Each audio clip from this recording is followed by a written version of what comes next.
Hello everyone. पहला सवाल, ma'am वो महीने के वो सेफ डेज बताइए मुझे कि जब मैं अपनी वाइफ के साथ सेक्स करूं और अंदर ही डिस्चार्ज कर दूं तो प्रेगनेंसी का खतरा ना हो, मतलब मेरी जो वाइफ है वो प्रेग्नेंट ना हो। तो देखो, महीने में वो ऐसे कुछ सेफ डेज होते हैं कि जिसमें अगर आप अपनी वाइफ के साथ सेक्स करते हैं विदाउट एनी प्रोटेक्शन, मतलब आप कॉन्डम का यूज नहीं करते, तब भी जो आपकी वाइफ है वो प्रेग्नेंट नहीं होगी। और वो सेफ डेज कौन से होते हैं? पीरियड होने के बाद के 5 डेज। मतलब आपकी जो वाइफ है, अगर मान लो 20 तारीख को पीरियड खत्म हो जाती है, 15 तारीख को शुरू हुई और 20 तारीख को खत्म हो जाती है, या फिर कुछ फीमेल ऐसी होती हैं जो 2 या 3 दिन ही पीरियड रहती है कि 15 को शुरू हुई और 17 को खत्म हो गई, तो जो खत्म होने वाला डे होता है, चाहे वो 20 तारीख को या 17 तारीख को, उसके बाद के जो 5 डेज होते हैं वो कंप्लीटली सेफ होते हैं। अब देखो, कुछ लोगों को तो मैंने ये भी बोलते हुए सुना है कि पीरियड होने से पहले के जो 5 दिन होते हैं वो भी सेफ होते हैं, लेकिन मुझे ऐसा नहीं लगता, क्योंकि वो तो ओवल्यूशन का टाइम होता है। उसमें तो कोई लड़की प्रेग्नेंट होगी ही होगी अगर आपका जो सीमन है अंदर ही डिस्चार्ज हो जाता है। तो इस चीज से बचिए। From my point of view, period खत्म होने के बाद के जो 5 डेज होते हैं, जैसे आज पीरियड खत्म हुए और उसके बाद मतलब कल परसों ये जो 5 डेज होंगे आगे के, वो आपके लिए सेफ डेज हैं। उसमें आप प्रोटेक्शन यूज किए बिना भी अगर सेक्स करते हो तो प्रेग्नेंट होने की चांसेस ना के बराबर, मतलब होते ही नहीं है। मैक्सिमम जो लोग हैं वो इसी मेथड को यूज करते हैं। अब अगला सवाल, मैम 58 से 60 साल की उम्र में एक औरत को सेक्स में कितना इंटरेस्ट रहता है?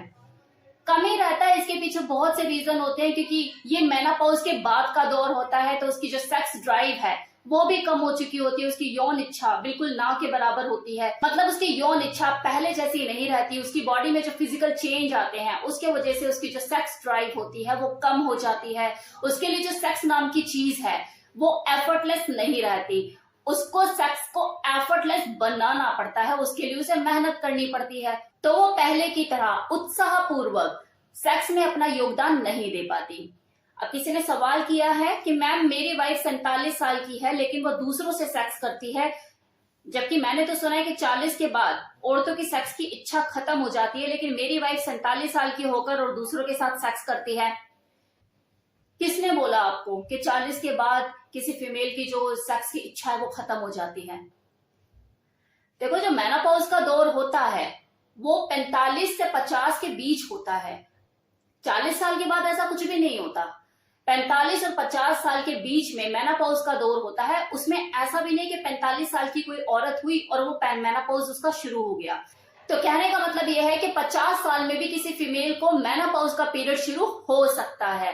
अब आपने मुझे अपनी वाइफ की जो एज है वो बताई कि वो 47 साल की और बाहर सेक्स करती है, तो यहां से ये बात साफ हो जाती है कि उनका मेनोपॉज तो अभी शुरू नहीं हुआ है, लेकिन कहीं ना कहीं वो उस एज लाइन में टच कर रही है, मतलब वो कहीं ना कहीं है उसके आसपास ही, कभी भी उनको मेनोपॉज शुरू हो सकता है। समझने वाली बात यह है कि मेनोपॉज से पहले किसी भी औरत के अंदर हार्मोनल चेंजेस आते हैं, उसकी बॉडी की जो है फिजिकल रिक्वायरमेंट बढ़ जाती है, उसकी जवानी का दिया बुझ रहा होता है धीरे धीरे, तो उस वक्त वो सेक्सुअली बहुत ज्यादा एक्टिव हो जाती है, क्योंकि उसकी बॉडी के अंदर हार्मोनल चेंजेस हो रहे होते हैं। ये कुदरती है सारी चीजें, ये हर औरत के साथ होता है।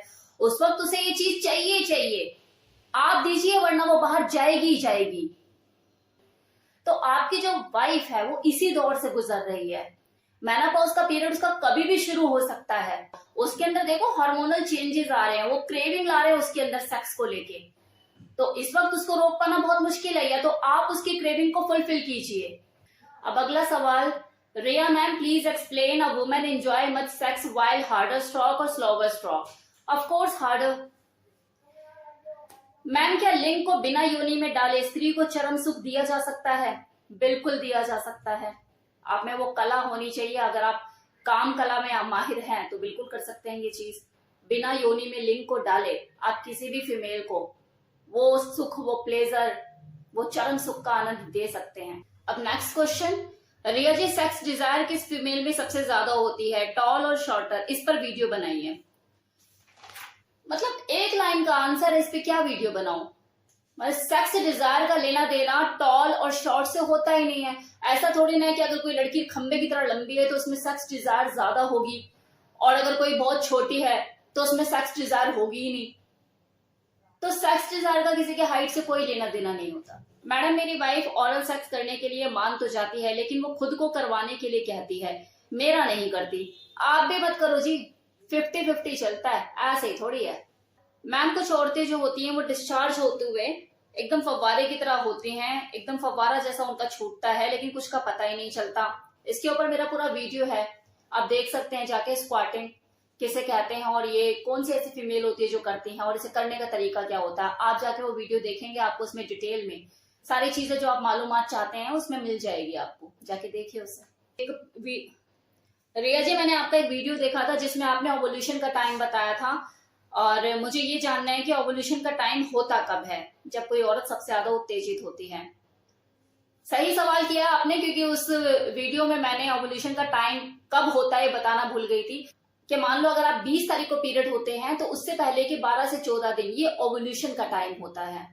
और इसमें एक जो औरत है बहुत ज्यादा सेक्सुअली अराउज होती है, तो उस दौरान अगर उसके हस्बैंड ने अनप्रोटेक्टेड सेक्स कर दिया, मतलब बिना कॉन्डम यूज किए और सेक्स कर लिया, सीमन जो है अंदर ही डिस्चार्ज कर दिया, तो 100% चांसेस होते हैं प्रेग्नेंट होने के। अब अगला सवाल, कुछ महिलाएं शुरू में दोस्ती में बहुत ज्यादा प्यार देती है और 1-2 साल निकल जाने के बाद नाराज होने लग जाती है, इसका क्या कारण है? हर रिश्ता एक टाइम आने के बाद पुराना होने लग जाता है, वो उबाऊ होने लग जाता है। उस रिश्ते को महकाना पड़ता है ताकि उसकी जो फ्रेशनेस है वो बरकरार रहे। उसके लिए आपको कुछ ना कुछ फन ऐड करने पड़ते हैं, एक्सपेरिमेंटल होना पड़ता है। ये वेकेशन पर जाना, हॉलीडेज पे जाना, लॉन्ग ड्राइव पे जाना, ये कॉन्सेप्ट ऐसे ही थोड़ी ना बने हैं। ऐसा थोड़ी ना है कि आप अपने भाई बहनों की शादी में ढोल पर नाच लोगे और आपका जो रिश्ता है दोनों का वो जिंदा हो जाएगा। तो ये जो वेकेशन, ये जो ट्रिप बनते हैं, ये इसीलिए बनते हैं कि आप अपने रिश्तों को दोबारा से एक बार जिंदा कर सको, महका सको, नए नए एक्सपेरिमेंट करके। नहीं करोगे तो यूज टू लाइफ हो जाती है। एक इंसान फिर किसी दूसरे में वो चीजें ढूंढने लग जाता है, क्योंकि हर इंसान को कुछ टाइम के बाद कुछ नया चाहिए होता है। अगर आप अपने रिश्ते में वो नई नई चीजें हर टाइम के बाद करते रहोगे तो आपका रिश्ता महका रहेगा, जिंदा रहेगा। मैम डोमिनेंट और सबमिसिव का मतलब क्या होता है? लगता है आप मेरे चैनल पे नए हैं, चलो इजी में मैं समझा देती हूँ। राजा और प्रजा, डोमिनेंट मतलब राजा और सबमिसिव मतलब प्रजा। राजा जो रूल करता है, प्रजा जो रूल होती है। बाकी अगर आपको डिटेल में समझना है तो मेरी वीडियोस को जाके देखिए, एक बार में नहीं समझ में आएगा, 2-2 3-3 बार उसे देखोगे तो आपको धीरे धीरे खुद ही कॉन्सेप्ट क्लियर हो जाएगा। अब अगला सवाल, मैम मैं फीमेल पैंटी पहन सकता हूँ? रणवीर सिंह ने न्यूड फोटोशूट करा लिया बिना दुनिया की परवाह करते हुए। आप फीमेल पैंटी नहीं पहन सकते जब आपका मन कर रहा है, तो कौन सा आपने दुनिया को दिखाना है? अंदर ही रहेगी, मन कर रहा है पहन लो। अभी एक सवाल तो नहीं है, लेकिन हाँ किसी ने बोला है कि मैम आपने ये जो ट्राउजर है ना ये बहुत बार रिपीट कर लिया, इसे नेक्स्ट टाइम चेंज करो। मतलब कमाल है ना कि आज मुझे समझ में आ रहा है जो फिल्म एक्टर्स होती हैं इनके कपड़े हर बार चेंज क्यों होते हैं, क्योंकि आप लोग तो बोल दोगे, लेकिन मैंने तो फिर भी आज ये उठाकर पहन लिया, क्योंकि मुझ पर किसी का असर नहीं होता ना। बाय द वे मेरी खुद आदत नहीं है किसी चीज को बार बार रिपीट करने की, और मुझे बस एक ही चीज का शौक है, एक्सेसरीज और कपड़े। लेकिन जिस चीज में मैं बहुत ज्यादा कंफर्ट फील करती हूँ उसे मैं बार बार रिपीट करती हूँ। अब अगला सवाल और ये आखिरी सवाल है कि मैम किसी लड़की को पीरियड आ रहा है और 2 या 3 दिन ही रहता है तो कोई दिक्कत तो नहीं है? मैक्सिमम 5 डेज पीरियड का टाइम होता है और किसी किसी को तो 7 डेज भी रहता है, लेकिन बढ़ती हुई उम्र के साथ ये जो डेज होते हैं धीरे धीरे कम होने लग जाते हैं। फिर तो अगर किसी को 2 या 3 दिन भी पीरियड हो रहे हैं तो कोई दिक्कत वाली बात नहीं है, ये सारे एज के ऊपर डिपेंड करते हैं। जैसे जब कोई लड़की पीरियड होना शुरू होती है तो वो 7-7 दिन भी रहती है, धीरे धीरे जैसे उसकी उम्र बढ़ती रहती है जो पीरियड के डेज होते हैं वो धीरे धीरे कम होने लग जाते हैं, तो कोई दिक्कत वाली बात नहीं है। तो ये था सवाल जवाब सेशन जिसमें मैंने आपके सवालों के जवाब दिए। होप सो आपको आपके जवाब मिले होंगे, और जो सवाल छूट गए या किसी ने किया मेरी नजर में नहीं पड़े वो इस कमेंट सेक्शन में, इस वीडियो के कमेंट सेक्शन में मुझे दोबारा सवाल पूछ सकता है, वो मैं अगली वीडियो में फिर उन सवालों के ऊपर जवाब दूंगी। तो तब तक के लिए टेक केयर, बाय बाय।